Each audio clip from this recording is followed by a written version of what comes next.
जय भीम साथियों, मैं डॉक्टर रतन लाल काम की बात लाल की क्लास में आपका स्वागत करता हूं और पेश करता हूं अम्बेडकरनामा एपिसोड नंबर 142।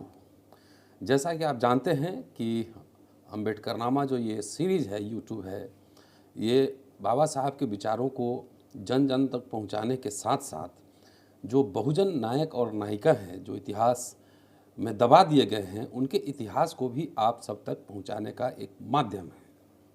इसी सिलसिले में आज हम बात करेंगे वीरांगना झलकारी बाई की। आज उनकी जयंती है, जन्म दिवस है, उनको नमन। झलकारी बाई का जन्म 22 नवंबर 1830 को हुआ था और 4 अप्रैल 1857 को उनका देहांत हुआ था, परिनिर्वाण हुआ था। उन्हीं के बारे में थोड़ी बहुत जानकारी हमने इंटरनेट से और ललन टॉप विकिपीडिया से इकट्ठा किया है। मैं चाहता हूं कि उन जानकारी को आपसे साझा करूं। तो अगर आप देखेंगे 28 साल की उम्र में ही इनकी हत्या हो गई, इनका देहांत हो गया अंग्रेज़ों के द्वारा। 28, ये एक बहुत ही मस्त मौला किस्म की महिला थी, इरादे के पक्के।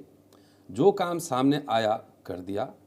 दौड़ने वाला घोड़ा आया, दौड़ा दिया। चलने वाला घोड़ा आया, चला दिया। रानी ने बुलाया तो तन्मयता से काम कर दिया। जब मेकअप कर लिया तो खुद ही रानी लगने लगी। रानी के साथ लड़ाई पर गई।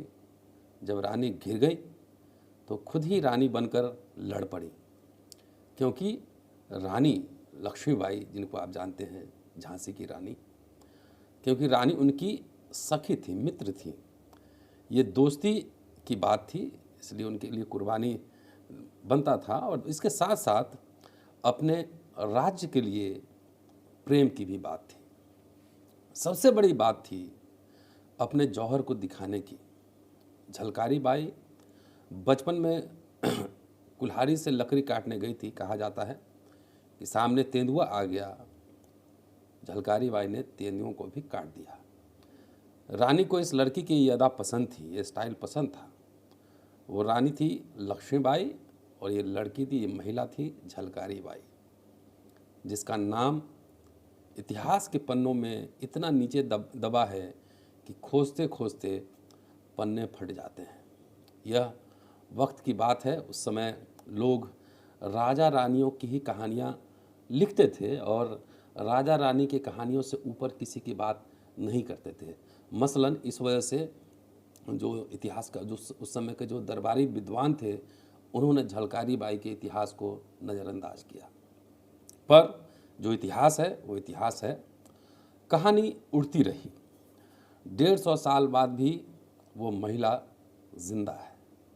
भारत के बहुजन समाज की हीरोइन। सबको, जैसा कि हम जानते हैं, सबको, हर समाज को अपने नायक और नायिकाओं की तलाश रहती है।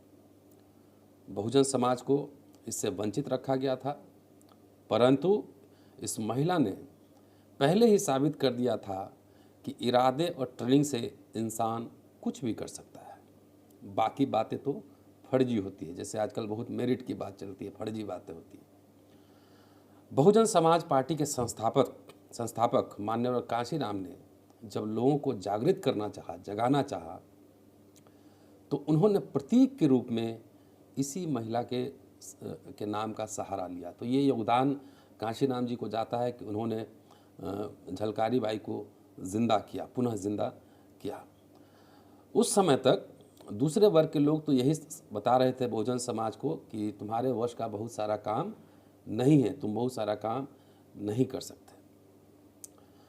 जैसा कि मैंने पहले कहा, 22 नवंबर 1830 को झलकारी बाई का जन्म कोली परिवार, बुलंदखंड के कोली परिवार में हुआ था। पिता सैनिक थे, तो पैदाइश से ही हथियारों के साथ उठना बैठना रहा।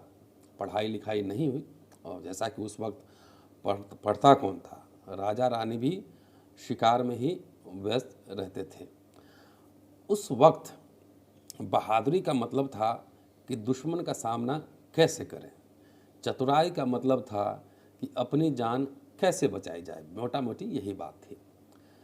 तो कहा जाता है कि एक बार झलकारी के गांव में डाकू ने हमला कर दिया और कहने वाले कहते हैं कि जिस रफ्तार से हमलावर आए उसी रफ्तार से वह भगा दिए गए, क्योंकि झलकारी के साथ मिलकर गांव वालों ने बड़ा इंतजाम कर रखा था। फिर झलकारी बाई की शादी हो गई एक सैनिक के साथ उनका विवाह हुआ। एक बार पूजा के अवसर, और सैनिक थे लक्ष्मीबाई के यहाँ सैनिक थे, एक बार पूजा के अवसर पर झलकारी बाई रानी लक्ष्मीबाई से मिलने गई, बधाई देने गई। कहा जाता है कि इनका चेहरा देखकर लक्ष्मीबाई एकदम भक्क रह गई, आश्चर्यचकित रह गई, क्योंकि झलकारी बाई की शक्ल रानी से मिलती जुलती थी। और फिर उस दिन से झलकारी बाई की दोस्ती रानी से शुरू हुई और उनकी महिला जो ब्रिगेड थी उनकी अध्यक्षता थी महिला ब्रिगेड की। कहा जाता है कि 1857 में झांसी पर अंग्रेज़ों ने, ये तो तथ्य है कि अंग्रेज़ों ने हमला किया था, झांसी पर हमला किया था। झांसी का किला अभेद्य था, पर रानी का एक सेनानायक गद्दार निकला। इन गद्दारों की भी चर्चा इतिहास में नहीं होती कि आखिर गद्दार किस समाज के लोग थे। नतीजन अंग्रेज़ किले तक पहुंचने में कामयाब रहे। जब रानी चारों तरफ घिर गई तो कहा जाता है कि झलकारी ने कहा कि आप जाइए, मैं आपकी जगह लड़ती हूँ। रानी निकल गई और झलकारी बाई उनके वेश में लड़ती रही। जब अंग्रेज़ों के नायक सेनानायक जनरल रोज ने झलकारी बाई को पकड़ लिया तो उन्हें लगा कि रानी पकड़ी गई है। तो उनकी बात सुनकर झलकारी बाई हंसने लगी। रोज ने कहा उस समय इनकी हंसी पर, यह लड़की पागल है, पर ऐसे पागल लोग अगर भारत में हो जाएं तो हमारा यहाँ रहना मुश्किल हो जाएगा। तो ऐसी महान वीरांगना थी झलकारी बाई, इतनी बहादुर थी। झलकारी बाई की गाथा आज भी बुंदेलखंड की लोक कथाओं में और लोकगीतों में सुनी जा सकती है। भारत सरकार ने झलकारी बाई के सम्मान में 2001 में एक डाक टिकट भी जारी किया है, ये पता होना चाहिए। मैथिली शरण गुप्त हिंदी के बड़े कवि हैं, उनको राष्ट्र कवि भी कहा जाता है। गांधी जी ने उनको राष्ट्र कवि कहा था। झलकारी बाई के बारे में चंद पंक्तियाँ उन्होंने लिखी है और वो मैं आपके सामने साझा करना चाहता हूँ। वो लिखते हैं, जाकर रण में ललकारी थी, जाकर रण में ललकारी थी, वह तो झांसी की झलकारी थी। गोरों से लड़ना सिखा गई, गोरों से लड़ना सिखा गई, है इतिहास में झलक रही, वह भारत की ही नारी थी। ये शब्द हैं मैथिली शरण गुप्त के। झलकारी बाई के अंत को लेकर बड़ा मतभेद है। कोई कहता है कि कैप्टन रोज ने झलकारी को छोड़ दिया, पर आपको ज्ञात हुआ कि उस समय अंग्रेज किसी भी क्रांतिकारी को छोड़ते नहीं थे। कोई कहता है कि तोप के मुंह पर बांधकर उड़ा दिया गया। जो भी हुआ हो, झलकारी बाई को अंग्रेज़ों ने याद रखा। वहीं से कुछ जानकारी छन छन कर यदा कदा छिटपुट तरीके से आई लोगों के बीच में। और मुझे लगता है कि इसमें किसी शोध के विद्यार्थी को झांसी के आर्काइव में या फिर उत्तर प्रदेश के आर्काइव में जाकर अंग्रेज़ों का रिकॉर्ड्स तलाशना चाहिए कि आखिर क्या क्या इनके बारे में इन्फॉर्मेशन है। तो एक सुशोध का विषय है। मैंने अभी देखा है कि वृंदालाल वर्मा ने अपने उपन्यास झांसी की रानी में झलकारी बाई का बार बार जिक्र किया है, पर इतिहास में ज़्यादा जिक्र नहीं मिलता। अगर वृंदालाल वर्मा सामग्री देखेंगे तो खंड 2 में यह उपन्यास है झांसी की रानी। लंबा उपन्यास है, 200 पेज से ज़्यादा का उपन्यास है।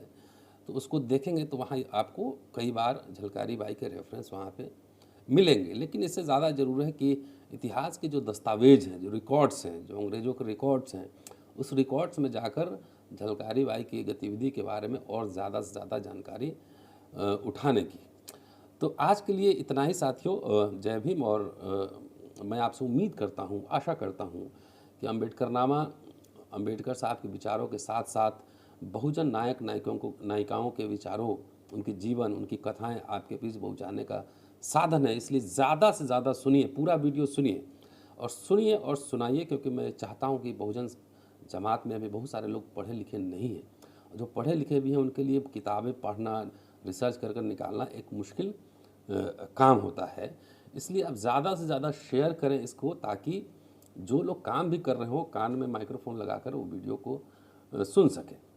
इसके साथ साथ एक अपील और मैं करना चाहता हूँ कि मैं आपसे कोई आर्थिक मदद की अपील नहीं करता, और मुझे लगता है कि ये यूट्यूब मेरे लिए कोई जीविका का साधन नहीं है। लेकिन संस्थाओं के निर्माण में, जैसे मैं टेक से भी नहीं हूँ, और ये पूरा वीडियो जब मैं बनाता हूँ मोबाइल से बनाता हूँ, तो इसको एक प्रोफेशनल रूप देने के लिए एक स्टूडियो, एक कैमरा, प्रोफेशनल एडिटर की ज़रूरत होगी हमें, जो हमारे वीडियो को एडिट कर सके और ज़्यादा इम्प्रेसिव बना सके।